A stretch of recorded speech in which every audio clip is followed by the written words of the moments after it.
മൗലാനയുടെ ജീവിതത്തിൽ എടുത്തു പറയേണ്ട മാതൃകാപരമായ ചില സവിശേഷതകളുണ്ട്.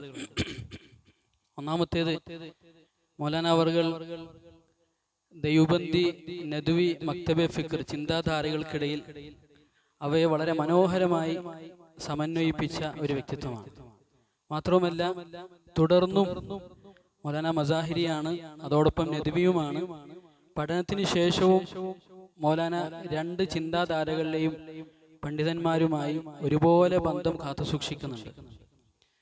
മറ്റൊരു സവിശേഷത, അള്ളാഹുവിന്റെ അനുഗ്രഹത്താൽ മൗലാന അവർകൾ പ്രധാനപ്പെട്ട ഫന്നുകളെല്ലാം അതാത് ഫന്നുകളുടെ പ്രഗത്ഭരായ പണ്ഡിതന്മാരുടെ അടുക്കലാണ് പഠിച്ചത്. മൗലാന ഹദീസ് പഠിച്ചത് അക്കാലഘട്ടത്തിലെ പ്രധാന ഹദീസ് പണ്ഡിതനായിരുന്ന ഷെയ്ഖുൽ ഹദീസ് സക്കരിയ റഹ്മത്തുള്ളാഹിയുടെ അടുക്കലാണ്.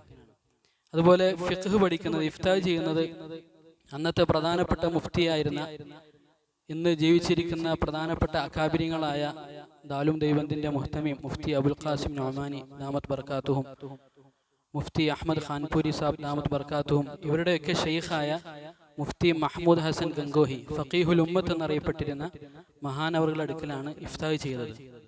പിന്നീട് മൗലാന അവർകൾ അദബ് പഠിക്കുന്നത് ദാറുൽ ഉലൂം നദ്വത്തുൽ ഉലമായിലാണ്. മൗലാന അബുൽ ഹസൻ അലി നദ്വി റഹ്മത്തുള്ളാഹി അലൈഹിയുടെ അടുക്കലാണ്. പിന്നീട് മൗലാന അവർകൾ ഖിറാഅത്ത് സബഅ പഠിച്ചു ബാന്തയിലെ ജാമിയ അറബിയ ഹത്തോറയിൽ. ഇങ്ങനെ സാധാരണഗതിയിൽ പറയാറുണ്ടല്ലോ, ഹാഫിദ് ഇബ്നു ഹജർ അസ്ഖലാനി റഹ്മത്തുള്ളാഹി അലൈഹിയുടെ വ്യക്തിത്വം ഇത്രമേൽ തിളങ്ങുന്നതിന്റെ പിന്നിലെ ഒരു പ്രധാന കാരണം അദ്ദേഹത്തിനും ഓരോ ഫന്നിലെയും പ്രധാന ഇമാമുമാരെ ഉസ്താദുമാരായി ലഭിച്ചു എന്നതാണ്.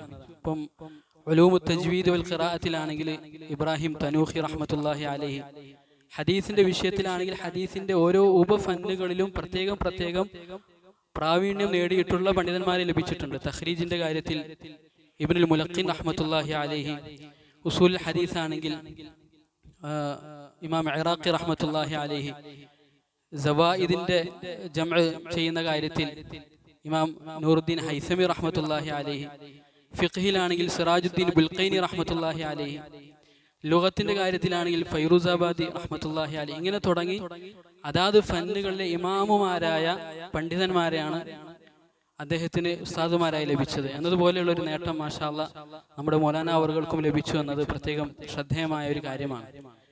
മറ്റൊരു സവിശേഷത, മൗലാന അവർകൾ ഹസ്രത്ത് ഥാനവി റഹ്മത്തുള്ളാഹി അലൈഹിയുടെയും മൗലാനയുടെ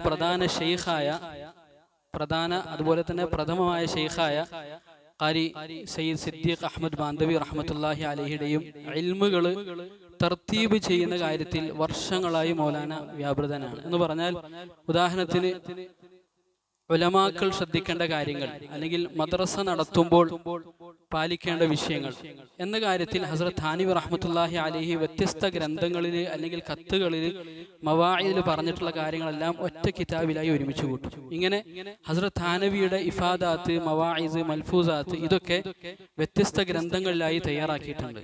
ഇതേപോലെ ഖാരി സിദ്ദീഖ് അഹമ്മദ് ബാന്തവി റഹ്മത്തുള്ളാഹി അലൈഹിയുടെയും ഷെയ്ഖുൽ ഹദീസ് ജോൺപുരി റഹ്മത്തുള്ളാഹി അലൈഹി, യൂനുസ് ജോൺപുരി റഹ്മത്തുള്ളാഹി അലൈഹി, അദ്ദേഹത്തിന്റെ ഹദീസുമായി ബന്ധപ്പെട്ടത്, ഫിഖ്ഹുമായി ബന്ധപ്പെട്ടത് ഇതെല്ലാം നവാദിറുൽ ഹദീസ്, നവാദിറുൽ ഫിഖ് തുടങ്ങിയ പേരുകളിൽ മൗലാന കിതാബുകൾ എഴുതിയിട്ടുണ്ട്. ചുരുക്കത്തിൽ 150-ലധികം കിതാബുകൾ മൗലാന ഇതിനകം എഴുതി കഴിഞ്ഞു. ഈ മഹാന്മാരുടെ ഇഫാദാത്ത്, മൽഫൂലാത്ത് ബാബുകളുടെ ക്രമത്തിൽ ക്രോഡീകരിച്ചുകൊണ്ട്. ഇതേപോലെ തന്നെ മൗലാനയുടെ ജീവിതത്തിൽ നമുക്ക് പ്രത്യേകമായി എടുത്തു കാണാൻ കഴിയുന്ന ഒരു കാര്യം, മൗലാന ഏത് കാര്യവും മൗലാന ഈ ഒരു പ്രായത്തിൽ എത്തിയിട്ടുണ്ടെങ്കിലും തൻ്റെ ബുസുർഗുകളുമായി, മഹാന്മാരുമായി മശ്വറ ചെയ്തതിന് ശേഷം മാത്രമാണ് മൗലാന അവർകൾ ചെയ്യുന്നത്. ഇന്ന് രാവിലെ വരെ മൗലാന പറയുകയുണ്ടായി, മൗലാന വളരെ കഷ്ടപ്പെട്ട് ഒരുപാട് ദിവസമെടുത്ത് ധാരാളം കിതാബുകൾ പരിശോധിച്ച് തയ്യാറാക്കിയ ചില ഗ്രന്ഥങ്ങൾ, ആ ഗ്രന്ഥങ്ങൾ മൗലാനയുടെ മുതിർന്ന ഷെയ്ഖുമാരുമായി അവരെ സമീപിച്ച് ആ ഗ്രന്ഥങ്ങൾ ഇപ്പോൾ ഇറക്കണോ, പ്രസിദ്ധീകരിക്കണോ, അതിനെക്കുറിച്ച് എന്താണ് അഭിപ്രായം എന്ന് അവരോട് ചോദിച്ച സന്ദർഭത്തിൽ അത് ഇപ്പോൾ സാഹചര്യം അനുകൂലമല്ല, അത് മാറ്റിവെച്ചേക്ക്, പ്രസിദ്ധീകരിക്കണ്ട എന്ന് അവർ പറഞ്ഞപ്പോൾ അല്പം പോലും ശങ്കിക്കാതെ മൗലാന അവർകൾ അതിനൊക്കെ വഴങ്ങുകയുണ്ടായി. നമുക്കറിയാം, കിതാബ് എഴുതുന്നവർക്കറിയാം എത്രത്തോളം പ്രയാസമാണ്, അധ്വാനമാണ് ഒരു കിതാബ് എഴുതുന്നത്. അതങ്ങനെ തന്നെ മാറ്റിവെക്കാൻ പറഞ്ഞപ്പോഴും അവരുടെ ആ ഒരു തീരുമാനം അല്ലെങ്കിൽ അവരുടെ നിർദ്ദേശം അപ്പടി മാനിച്ചുകൊണ്ട് മൗലാന അവർകൾ അവരുടെ മഷൂറക്കനുസരിച്ച് മുന്നോട്ട് പോവുകയായിരുന്നു. മറ്റൊരു കൗതുകരമായ കാര്യം മൗലാനയുടെ ജീവിതത്തിൽ കാണാൻ കഴിഞ്ഞത്, മൗലാന പൊതുജനങ്ങളുടെ ഇസ്ലാഹിന്റെ കാര്യത്തിൽ എത്രത്തോളം തൽപരനാണ് എന്ന് വെച്ചാൽ, മൗലാനയുടെ താറുഫ് നാമ ഈ ബയോഡാറ്റയിൽ കാണാൻ കഴിഞ്ഞു. വെള്ളിയാഴ്ച ദിവസം 6-7 മസ്ജിദുകളിൽ മൗലാന ഇസ്ലാഹി ബയാൻ നടത്തുന്നുണ്ട്. അപ്പം ഇതിന്റെ രൂപം എങ്ങനെയായിരിക്കും, പ്രത്യേകിച്ച് നമ്മുടെ കേരളീയ സാഹചര്യത്തിലൊക്കെ അത് മനസ്സിലാക്കാൻ പ്രയാസമാണ്. അപ്പോൾ മൗലാനയുടെ തന്നെ ചോദിച്ചു, ദുഹസ്കാരം കഴിഞ്ഞപ്പോൾ മൗലാനടുത്ത് ചോദിച്ചു. അപ്പോൾ മൗലാന പറഞ്ഞു 12:20 തുടങ്ങും. മൗലാന നാട്ടിലെ വ്യത്യസ്ത പള്ളികളിലേക്ക് പോകും. 12:20 തുടങ്ങിയിട്ട് 2 മണി വരെ മൗലാന വ്യത്യസ്ത പള്ളികളിൽ പോയിട്ട് ഇതുപോലെ ബയാൻ നടത്തും. മൗലാനയുടെ മകൻ ഇങ്ങനെ ഓരോ പള്ളികളിലേക്കും കൊണ്ടുപോകും. ഇതിന്റെ ഇടക്ക് 3-ാമത്തെയോ 4-ാമത്തെയോ പള്ളിയിലാണ് മൗലാന അവറുകൾ ജുമാ നിസ്കരിക്കുക. അപ്പോൾ മൗലാനയുടെ സമയത്തിനനുസരിച്ച് നാട്ടിലെ പള്ളികളിൽ ജുമയുടെ സമയം ക്രമീകരിച്ചിരിക്കുകയാണ്.